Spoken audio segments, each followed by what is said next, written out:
There's 22-year-long solar cycles of deadness and activity and deadness and activity. They started in the early Renaissance. And they peaked out around World War II, and now that we're in cycle 24, the sun's going dead, and it's not creating an ionosphere. It's like the solar cycles are ending. So today the solar flux is 140 something. It should be 200 and something. So the sun's only operating at half power right now for this part of the cycle. So you don't have the ionosphere that you need in order to communicate to other parts of the world. It's all dissipated. So ham radio is dying. Well, it made it so there was no ham radio available for a year during the minimum of the cycle. Now we're at the maximum, and the maximum is no better than a minimum. So now the question is when it goes into the minimum in the next 7 years, how dead is the sun going to get? The last minimum, it got record dead. The solar flux never dropped below 60, ever. This time it went down to 58. And you couldn't communicate via the ionosphere. So the sun can be reconfiguring for a cold, dead cycle, like in the Dark Ages.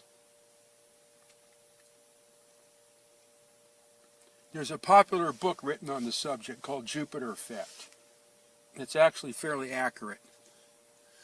The Jupiter Effect. Yeah, it was about the total planetary alignment in 1980. And the solar flares that it was predicted to create, according to the RCA theory. And the solar flares happened just like they were predicted. Enough to finally trip off Mount St. Helens. Solar flux went up to over 400. The Earth actually wobbled on its orbit from the coronal mass ejections hitting it. When was this? 1980. October 1980. Is that where you did the ceremony? Where it controls all the frequencies. So if you don't know what the sun's doing, you don't know what frequencies to use. That's why RCA started radio astrology. You have to know what the sun's doing, and the planets tell you what the sun's doing. So RCA gave me the equipment, Sonoma State provided me with the place to do it, and the cosmos provided me with the total planetary alignment. So I was the guy with the equipment and everything right there as the thing happened. I studied the whole event over the couple of years that the whole solar cycle built into this alignment. There's no inside structure. Is it hollow? Yeah, there's only a surface. There's nothing inside. Is the sun actually, do you believe, combusting in on It's itself? not burning anything. There's no fusion in the sun. That's well understood. Proven. Yeah, well, there's not the way to prove that there is any. It's only in the flares that you get fusion. That's why all the X-rays. The flares, the arcs, and the X-rays, and the microwaves, and whatever result of fusion in the arcs. There's no fusion in the sun. They don't know how the sun works.